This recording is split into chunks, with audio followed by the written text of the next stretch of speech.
Olá!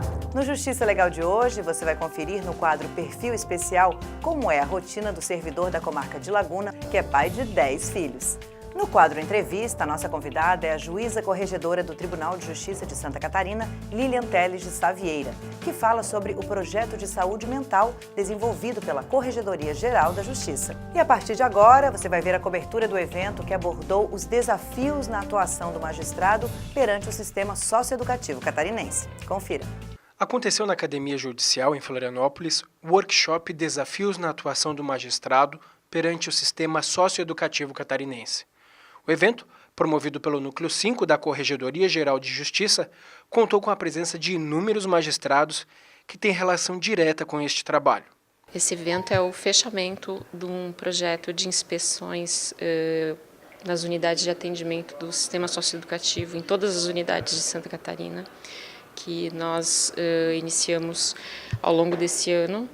E diante de todas as diversidades, de tudo, do material rico que a gente arrecadou, nós entendemos que era pertinente reunir todos os juízes que têm por responsabilidade a supervisão destes espaços, para que a gente pudesse compartilhar o que a gente viu e proporcionar um momento de reflexão, de troca de experiências. O estudo aprofundado de 18 unidades socioeducativas trouxe diversas conclusões, que com esta troca de experiências já serão colocadas em prática em 2018. Nós vimos que há muito que trabalhar, nós temos experiências muito boas acontecendo, nós percebemos que nós precisamos nos comunicar, nós precisamos mobilizar as redes para que a gente tenha uma efetividade, então a gente precisa fazer um trabalho a mais, muitos fazem, né?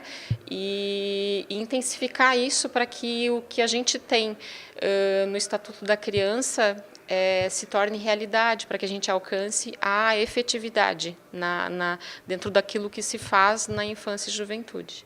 O juiz Alexandre Takashima fez a palestra de abertura e deu um parecer sobre a realidade nacional. O grande desafio é a própria compreensão assim, da questão da medida socioeducativa e como esses equipamentos, esses serviços, principalmente de internação e semiliberdade, estão funcionando aqui no estado de Santa Catarina. Essa necessidade que o judiciário tem de avaliar efetivamente se os trabalhos que são realizados dentro dessas unidades efetivamente estão auxiliando na questão do plano de vida desses adolescentes. Outro convidado que trouxe reflexões importantes foi o ministro do STJ, Rogério Chieti Machado Cruz. Temos muito a avançar por uma ausência de políticas públicas mais eficientes, mais voltadas efetivamente à proteção integral da criança e do adolescente. E o Poder Judiciário tem, juntamente com o Ministério Público e as demais instituições que operam no sistema de justiça juvenil, tem se esforçado muito para extrair ao máximo o que o Estatuto pode oferecer. Logo que chegam no evento, os participantes se deparam com um painel como esse, com fotos desses centros socioeducativos, alguns em bom estado de conservação, outros precisando de algumas melhorias. Mas todos os magistrados que participam carregam suas próprias histórias desse trabalho que é tão importante. Conversando com um adolescente, ele me disse: vocês querem me mudar, mas não querem me conhecer. Então isso foi bem importante para mim, porque a gente acaba fazendo isso no automático, né? Por isso também que a gente começou o projeto com Justiça Restaurativa, para aprender a conhecer e aí, a partir disso, tentar propor alguma mudança na realidade. Esta área da infância e da juventude, eu diria que é a mais árida de todas, né? Que o adolescente em conflito com a lei geralmente é aquele sujeito que dele ninguém quer saber. Sociedade, né? Às vezes a gente mesmo do judiciário, a família. Quando eu olho para o sistema socioeducativo, quando eu entro numa unidade, eu fico imaginando aqui quantas possibilidades de vidas diferentes a gente tem, de proporcionar novos caminhos, novos futuros, novas possibilidades para essas pessoas. O desembargador Ricardo Fontes também esteve presente no evento e vê com bons olhos os avanços realizados no Estado. A gente verifica que há um interesse muito grande do órgão gestor da Secretaria de Justiça e Cidadania em adequar esses estabelecimentos, e a gente já percebeu nessa última inspeção uma evolução boa nesse sentido que buscamos. E E agora chegou a hora do nosso quadro Perfil Especial. Hoje vamos mostrar a você um pouco da rotina do servidor da comarca de Laguna, que é pai de 10 filhos e tem uma bonita história para contar.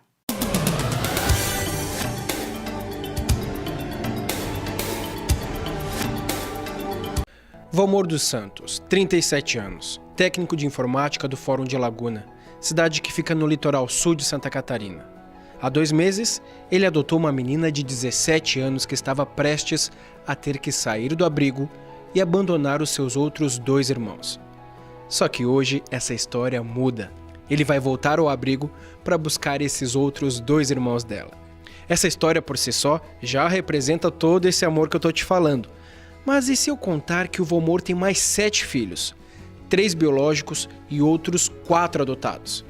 É isso mesmo, o Valmor é pai de 10 filhos. A primeira experiência com a adoção foi em 92, no meu primeiro casamento, que a minha esposa não podia estar grávida. Aí optamos pela adoção. 3 meses depois eu fiquei viúvo, 1 ano após eu casei novamente. Aí tivemos meu primeiro filho, foi adotivo no primeiro casamento, né? 1 ano e meio depois do segundo casamento, nós tivemos o nosso primeiro filho biológico, que hoje está com 21 anos, já é papai, nosso primeiro neto, Enzo. E a experiência da adoção sempre foi positiva na nossa vida, sempre foi uma situação resolvida até hoje. Depois foi a vez da adoção de uma menina, Maria Cecília, que hoje já tem 17 anos. O Rafael, segundo filho biológico, veio logo na sequência, que hoje tem 13 anos.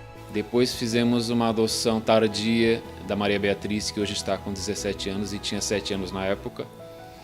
Depois fizemos uma interracial, ele tinha 3 anos e meio, já estava 1 ano e meio no abrigo, hoje está com 10 anos, o Micael.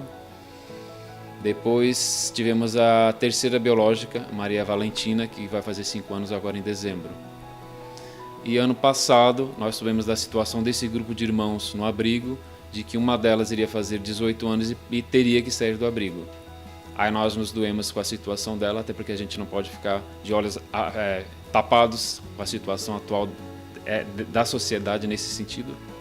Aí resolvemos fazer a guarda dos outros 2 irmãos também, até porque já tem carinho, já estão bem relacionados com a família. A admiração pelo Valmor se estende também aos colegas de trabalho do Fórum de Laguna, que admiram muito a coragem dele e também têm experiências com a adoção. Eu tenho 3 meninas adotadas. E imagino que já deva dar uma trabalheira, imagina com 10, né? Sim, com certeza, com certeza. Mas ele é aquela pessoa que tem um coração muito grande, né? Ele reparte o que ele tem, ele se solidariza com as pessoas que estão em dificuldade, é uma pessoa excepcional, realmente. Mas chega de papo, tem 3 pessoas a alguns quilômetros do fórum com um coração muito ansioso. Bom, a gente chegou aqui no abrigo Ana Antonina Antônio, aqui em Laguna, e tá com essa família linda aqui, a Ana, a Bárbara e o Luiz, que estão prestes a encontrar uma outra família linda também. O que você tem a dizer sobre esse momento aí de poder levar os seus irmãos para um novo lar e com os pais que eu conheço pouco, mas já estou apaixonado por eles? É um momento de felicidade, né? Porque eles são meus irmãos. Eu saí daqui, fiquei feliz em ter saído, só que eu tô mais ainda de poder levar eles comigo também. Para uma família que agora eu tô morando também, né? Que querendo ou não, vai ser a minha família, é a minha família. Não vamos passar as necessidades que a gente passava antes. Nós vamos ser uma família bem reunida. A assistente social do abrigo explica que os irmãos estão em uma faixa etária que a adoção é mais difícil. Era quase o fim do túnel para eles. Esses irmãos, eles estão acolhidos há alguns anos e primeiramente iniciou o processo de reintegração familiar com todos os familiares, com possibilidade de reintegração, porém não obtivemos êxito. E nos causou uma grande preocupação por se tratar de adolescentes. Eles não fazem parte da faixa etária que geralmente os pretendentes à adoção querem, né? Que eles geralmente querem criança de 0 a 5 anos e por serem também grupo de irmãos. A gente está aqui com quem manda nessa família inteira, né? O Valmor aqui do TJ, a gente conversa, mas a chefe da casa está aqui, Luciana. Que loucura e que família linda que vocês formaram, agora com mais 2 integrantes. O que passa na sua cabeça? Primeiramente, é o amor que tem que florescer aqui dentro de casa, né? A gente começa uma nova etapa, adaptação, né? As pessoas perguntam para mim, como é que tu consegue? Eu disse assim, eu dou prioridades. Cada um tem a sua prioridade. Então, eu atendo essa prioridade de cada um. Então, eu sei que um eu tenho que falar de um jeito, outro eu tenho que falar com o outro, de outro jeito. Um reage de uma forma, outro reage de outro. Apesar de toda essa dedicação e amor, nem todo mundo vê com bons olhos a atitude da Luciana e do Valmor. Loucura, é o que todo mundo fala. É uma loucura que as pessoas, muitas vezes já nos ofenderam, né? Eles não entendem o amor, né, que a gente sente. Uns dizem que a gente, vocês fazem isso porque querem chamar atenção. Não, a gente faz isso por uma opção de vida que nós dois formamos a nossa família, né? Bom, tô aqui agora com os irmãos, faltam 2 ainda, um que casou, não mora mais aqui, e um que tá trabalhando. Mas eu quero saber de vocês, dessa pequena linda, que aliás é uma família muito linda. O que você acha de ter tantos irmãos assim? Eu acho muito lindo. É? E você, o que acha assim de ter mais 2 irmãos agora? Você que também já passou por esse processo, entende o que eles estão passando agora? Eu acho lindo também, sabe? Porque eu entendo, sabe? Eles assim, de querer ter uma família, de querer ter uma mãe, querer ter um pai, ter irmão, sabe? Todo mundo precisa disso, querendo ou não, sabe? Uma questão natural que surge com o tempo na cabeça de quem foi adotado é a vontade de conhecer os pais biológicos. A Maria Cecília, que está na família desde os 4 dias de vida, passou por isso recentemente. É estranho porque apesar de eu estar aqui, todo mundo dizer que não parece que eu sou adotada, né? Mas tu vê realmente pessoas com a tua característica, o teu olho, o teu nariz, as pessoas que contam a história, que foram atrás de ti, e o modo que, sabe, é curioso, é diferente, tu tentar despertar um sentimento por uma família. Família reunida, conversando, se conhecendo, e os irmãos recém-chegados não escondem a felicidade no rosto. Faço que vai mudar tudo, né? Apesar de lá eles darem amor, vai mudar tudo. Vai ser um amor diferente. Ser diferente, vai ser como pai e mãe, não como cuidadores ou coordenação. Ana, a história de vocês já mudou. E pra melhor.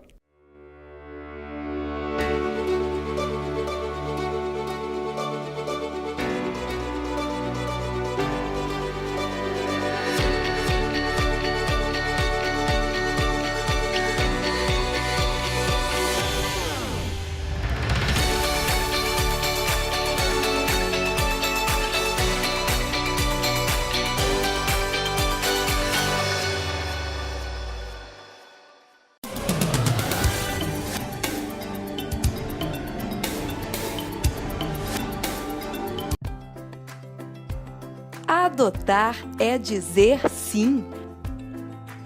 É ter coragem de mudar o seu destino e o de uma criança. Seja qual for o motivo, quem adota tem sempre sonhos e muito afeto para compartilhar. Mas, além de ser um ato do coração, a adoção também envolve muita responsabilidade.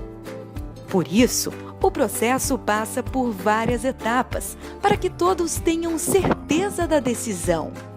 Se você quer adotar, veja quais são os passos. Qualquer pessoa maior de idade, independente do estado civil, pode ser candidato.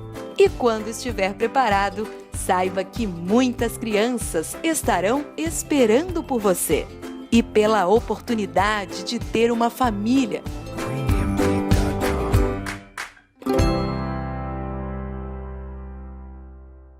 E a seguir, no próximo bloco, no quadro Entrevista, nós recebemos a juíza corregedora do Tribunal de Justiça de Santa Catarina, Lilian Teles de Savieira, que fala sobre o projeto de saúde mental desenvolvido pela Corregedoria Geral da Justiça. É rapidinho, é logo depois do intervalo. Não sai daí que a gente volta já já.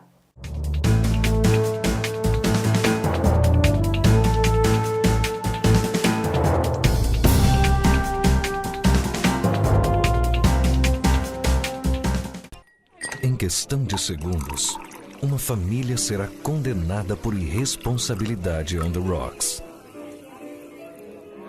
A arma sendo carregada.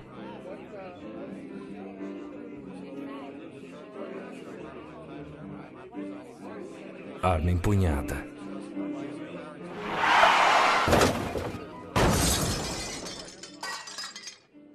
Tribunal de Justiça de Santa Catarina. A maioria das pessoas sofre de um mal crônico, principalmente quando falamos de ex-apenados. Esse e outros trabalhadores cumpriram sua pena e hoje são úteis para a sociedade. Fuja do preconceito, dê uma chance aos ex-apenados. Poder Judiciário de Santa Catarina. Agora, quem cometer delitos nos estádios de futebol terá julgamento e pena imediata. É o projeto Justiça Presente do Poder Judiciário de Santa Catarina. Um verdadeiro time jurídico presente em jogos de futebol do estado. Quem for pego pode ficar proibido de frequentar estádios e até ser detido. E então, vai torcer por esse time ou vai jogar contra? Justiça Presente, pena imediata, tranquilidade garantida.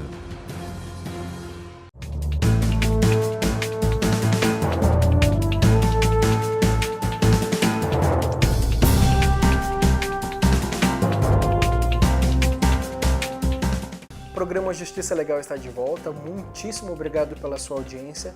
E agora, no quadro de entrevistas, a gente conversa, tem o prazer de receber a juíza corregedora Elian Teles de Sá Vieira. E ela vai falar um pouquinho sobre o projeto Saúde Mental.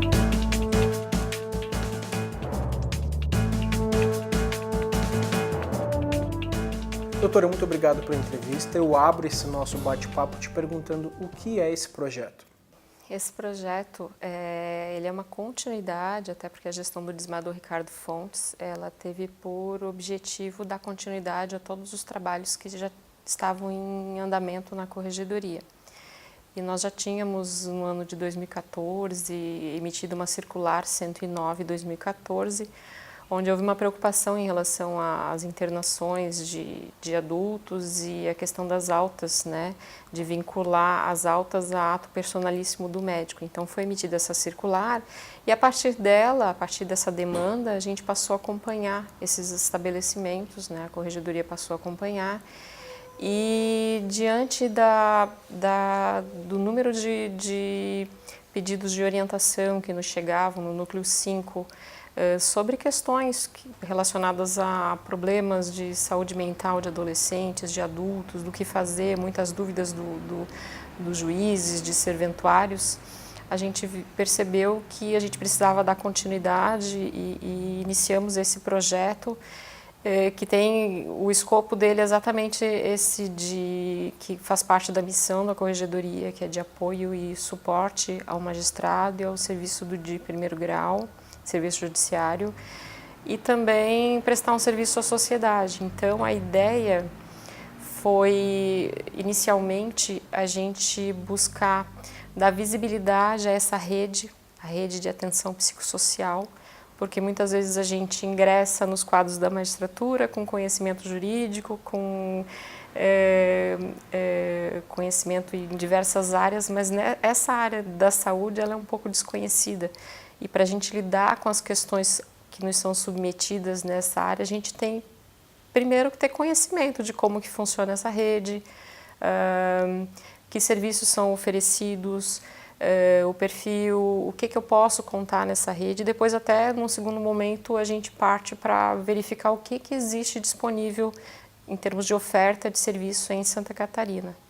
Então, a gente foi um projeto que iniciou com essa questão de documentar e retratar como funciona essa rede, como ela tem que funcionar, como que ela está funcionando, traduzir isso em um documento que é disponibilizado no site da Corregedoria através de um banner e que implicou para que a gente pudesse fornecer subsídios sobre os serviços em Santa Catarina, e a gente fez um recorte em relação ao público de criança e adolescente, nós fizemos viagens pelo estado com foco nas comunidades terapêuticas e alguns espaços de internação que são poucos para esse público. Saí eu em alguns locais, eu cheguei a visitar, mas quem realmente capitaneou essas visitas e elaborou os relatórios foi a secretária de Direitos Humanos da Corregedoria, Adriana Moresco, que esteve à frente, trouxe todos os subsídios, elaborou relatórios. Esses relatórios estão disponíveis no acesso restrito da Corregedoria, para que exatamente, assim, muitas vezes o operador do direito, o juiz, o servidor, para que ele possa, muitas vezes, conhecer esses espaços através desses documentos, porque muitas vezes ele não conhece esses espaços, né? Então, a gente procurou instrumentalizar o nosso juiz, o nosso serventuário, para que ele, numa situação em que ele se defronte com a necessidade de internar ou tomar alguma providência jurídica, ele saiba para onde ele pode estar encaminhando ou que condições esses espaços vão ter que ofertar para que realmente seja prestado um serviço adequado. Como é que ele funciona? O que tem nesse material? Esse material ele é dividido em duas partes, né? Inicialmente são essas noções gerais dessa rede de atenção psicossocial. Então ela traz esse esboço, esse retrato de como que essa rede deve funcionar conforme as normativas do SUS. E no segundo momento, com as exigências, diferenciando cada serviço, a gente fez realmente assim, um quadro bastante visual para que a pessoa consiga identificar todos os serviços que podem ser ofertados de acordo com determinadas condições, né?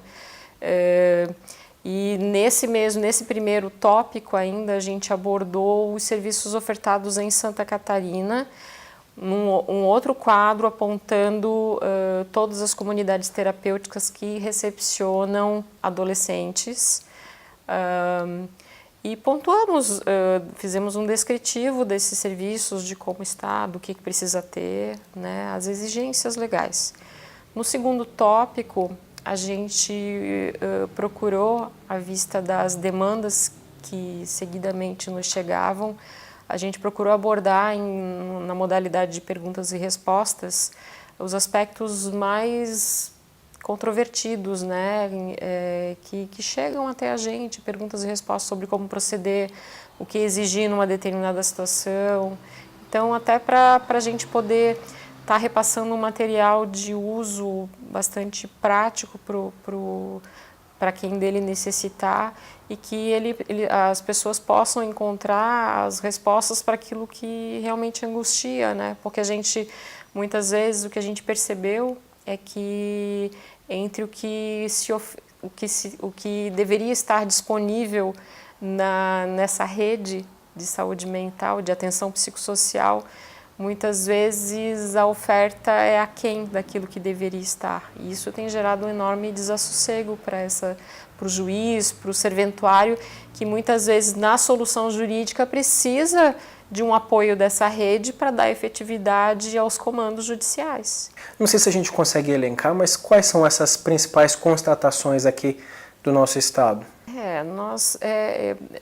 Mais ou menos, eu até já estava antecipando, né, essa questão do laudo médico circunstanciado para o ingresso, né, de qualquer adolescente nesses estabelecimentos, a priorização em relação à percepção de que o ingresso nesses espaços ele deve observar um tempo certo e seguir de acordo com a indicação médica e ter um acompanhamento da evolução desse tratamento, do tratamento terapêutico, para que ele possa então receber essa alta, e essa alta como um ato médico, mas a unidade tem que estar atenta também para essa evolução e para o preparo do ambiente externo, da família, de como lidar, identificar realmente qual é o diagnóstico, né? O que pode ser ofertado em meio aberto, porque na verdade a internação, a presença desse adolescente num residencial provisório, ela é exceção, né? A própria legislação antimanicomial, que é de 2010, ela ela prevê a inclusão dele e o tratamento em meio aberto, e não mais a presença em espaços fechados. E a gente tem que ter essa percepção que qualquer hospital, clínica, tirante uma situação de emergencial, onde esse paciente, esse adolescente que está com problemas de dependência química ou alguma patologia mental, ele esteja em risco e não consiga ter autodeterminação e autogovernar e ele precise realmente dessa providência extrema sob pena de representar um risco a terceiros e a ele próprio, não sendo essas hipóteses, você tem que tentar o meio aberto, o tratamento ambulatorial que a rede precisa oferecer, né? Ou então também, quando for insuficiente esse tratamento pela rede, também é aconselhável uma internação, mas só que ela sempre é por um período o período necessário para a estabilização do quadro, né? E nunca ficar num tempo que excede. Muitas situações a gente percebeu adolescentes que permanecem por período que excede 8 meses, 9 meses, 1 ano, e a gente não vê um apoio da rede ambulatorial, um acompanhamento da rede, e às vezes também a gente percebe que não está havendo um trabalho de articulação por parte do judiciário junto a essa rede para quando houver essa recepção, ou pelo menos um encaminhamento, né, subsequente. Então também nos preocupou a questão de alguns espaços, as condições não eram adequadas. Em relação aos adolescentes, há que se ter um olhar, um viés educativo, né, nesses espaços. Então, assim, isso tudo a gente procurou reportar nesse documento, ele procurou detalhar bastante para que o usuário realmente tenha um volume de elementos que realmente esclareça eventuais dúvidas, né, e que ele possa lidar com essas situações que sempre são emergenciais. Qual que é a importância da manutenção desse projeto? Esse projeto agora, a nossa sugestão é que ele seja transformado em ação para que nós possamos atualizar esses dados das visitas, né? Esse programa, o resultado dele está disponível no site da Corregedoria. A gente pode estar atualizando essas instituições que foram visitadas, agregando outras, né, que eventualmente passem a integrar o número de instituições que recebem adolescentes. Então, assim, é importante que essas fiscalizações permaneçam, que a Corregedoria dê continuidade a esse trabalho através do Núcleo 5, né, e atualize esses elementos, porque os dados em relação à oferta em Santa Catarina são eles retratam uma realidade no momento em que essas unidades foram visitadas. Então é importante que a gente faça essa atualização de forma periódica para poder estar fornecendo subsídios atuais, né, para o usuário que precisa desses elementos. O que foi observado nessas comunidades terapêuticas, doutora? Nós percebemos muitas delas desprovidas de laudo da vigilância sanitária, as questões de higiene, às vezes não adequadas, também a falta de uma equipe técnica e um trabalho efetivo, assim, focado para os adolescentes. Lembrando que os espaços que nós visitamos, eles eram mistos, né? Eles envolviam adultos e adolescentes. E para os adolescentes a gente tem que ter esse cuidado em desenvolver atividades de âmbito educacional. Além do que, muitos planos individuais de atendimento não estavam preenchidos. Então não havia assim o estabelecimento de metas, de um plano de evolução desse tratamento. Isso nos preocupou bastante. Por isso a importância do juiz conhecer e, através do documento, saber para onde ele está encaminhando esses espaços, se eles estão adequados ou não, né? E até encaminhar um profissional do judiciário, um oficial da infância, para visitar quando for por intermédio de internações, de determinação judicial, né? de encaminhar para que faça diligência e verifique quais condições desse espaço que está sendo disponibilizado por determinação judicial. Muitíssimo obrigado pela entrevista, doutora. De nada. O programa Justiça Legal de hoje, infelizmente, está chegando ao fim. Você sabe, né? Na semana que vem nós temos mais um encontro marcado com mais entrevista, reportagens, conteúdo muito bacana para você. Até lá!